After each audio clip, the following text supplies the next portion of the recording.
Oke, yang berikut kita bergeser. Kita akan melihat beberapa hal, ya. Kita melihat satu ayat lagi. Di sini Allah berfirman pada zaman dahulu melalui para nabi. Hosea 12 ayat 11. Ini bisa kita tandemkan dengan Ibrani 1 ayat 1. Allah berkata, aku berbicara kepada para nabi dan banyak kali memberi penglihatan dan memberi perumpamaan dengan perantaraan para nabi. Kalau kita lihat nabi-nabi kecil, nabi-nabi besar, berulang kali Allah memberikan perumpamaan kepada mereka. Ya. Allah memberikan perumpamaan dan berbicara dengan perantaraan kepada mereka. Ya, jadi itu tentang konteks nabi. Jadi kemudian nabi adalah utusan Allah, nabi adalah hamba-hamba Allah, nabi adalah penjaga bangsa Israel. Dalam Yesaya 3 ayat 17 kita menemukan, hai anak manusia, aku telah menetapkan engkau menjadi penjaga kaum Israel. Bila mana engkau mendengarkan sesuatu firman daripadaku, peringatkanlah mereka. Jadi tugas Nabi selain berdoa bagi bangsa Israel adalah memperingatkan bangsa Israel. Kenapa? Supaya mereka submit and obey to the law of God.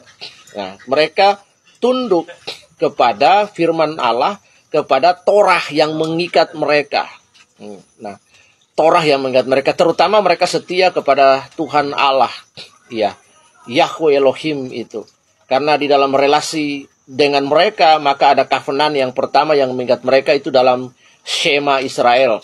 Ya, ini yang penting. Dalam Shema ini ada covenant, ada ikatan bahwa mereka harus menyembah Tuhan Allah yang satu saja.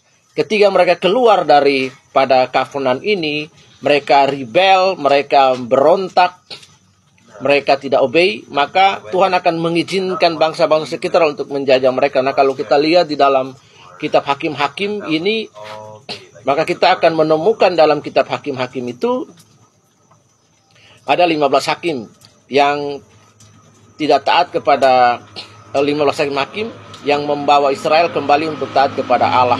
Pasca Israel, sebelum Israel menjadi sebuah kerajaan yang dipimpin oleh raja pertama Saul. Jadi sebuah proses dari teokrasi itu kepada kerajaan yang pertama Raja Saul, ya.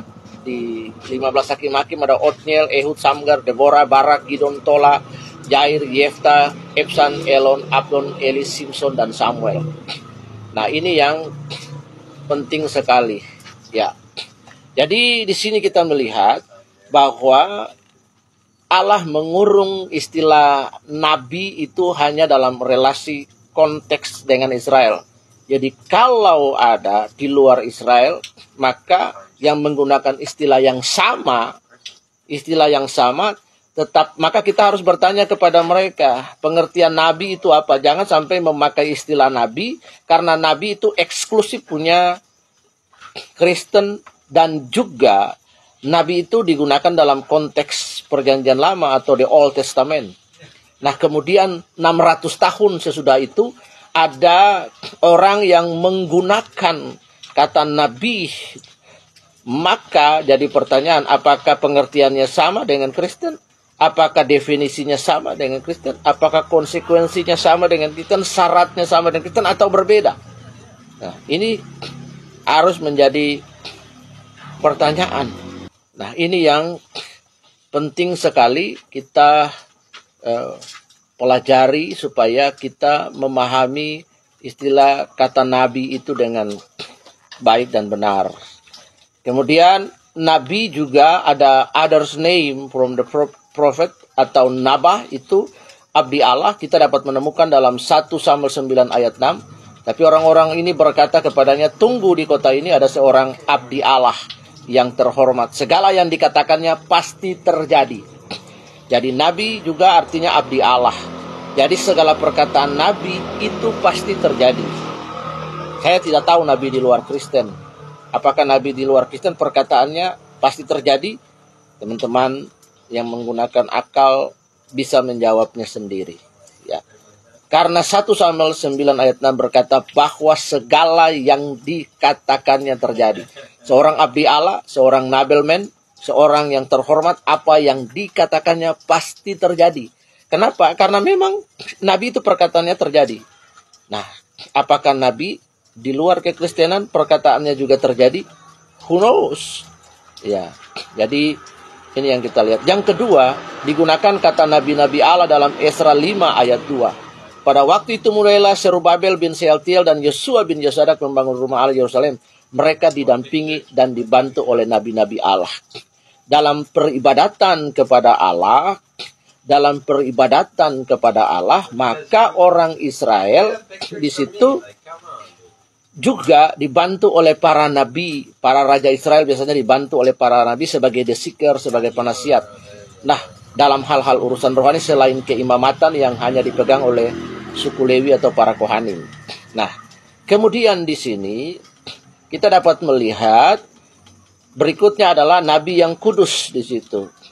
Dalam Lukas 1, seperti yang telah difirmankannya sejak purbakala oleh nabi-nabinya yang kudus. Nah, nabi-nabi di Israel, karena mereka itu adalah the man that who influencing by divine spirit, the man that who is anointed by God, the man that who surrounded by the sovereign spirit by God, maka kehidupan mereka itu harus holiness, harus kehidupan yang kudus, bukan kudis.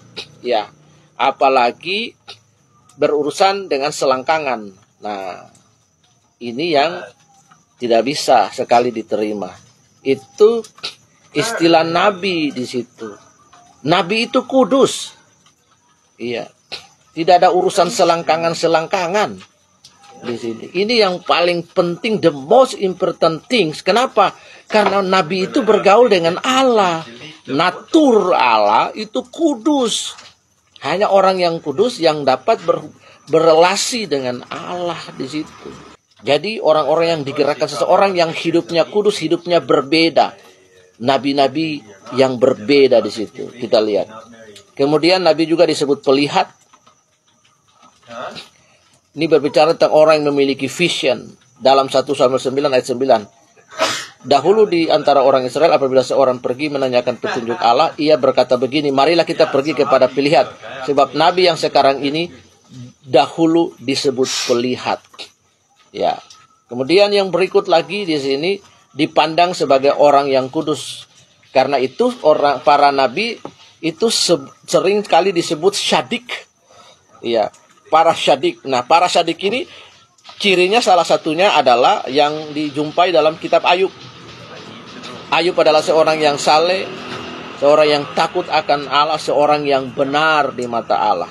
Karena itu, ketika ada orang di luar Kristen menggunakan istilah nabi, maka sekali lagi saya bilang konsekuensi teologisnya apa? Syarat teologisnya apa? Makna teologisnya, pengertian teologisnya apa di sini? Syarat untuk menjadi nabi itu berat. Iya. Di sini. Iya. Bukan saja hidup kudus ya, tapi dia menjaga nafsunya juga. Kita lihat yang kedua. Ini tentang rasul, ya. Ya, tadi pertama sudah tentang nabi, sekarang tentang rasul di sini, ya. Kata rasul kita pasti semua sudah paham. Dari sini kita melihat, ya. Kata rasul itu secara sederhana sekali dalam pengertian Kristen, pengertian teologis adalah orang-orang yang dipilih langsung oleh Allah. Ya, jadi ada 12 rasul di situ. Pasca kematian Yudas, maka Matias dipilih. Ya, karena itu kata dan sebutan rasul itu hanya ditujukan kepada 12 murid langsung dari Tuhan Yesus. Pertanyaannya, di luar Kristen ada yang menggunakan istilah rasul, sementara juga kekristenan mengurung pengertian rasul yang artinya orang yang dipanggil oleh Yesus, hidup bersama-sama dengan Yesus untuk memberitakan kabar baik engolion itu. Ya, memberitakan kabar baik, preach the gospel to the other people.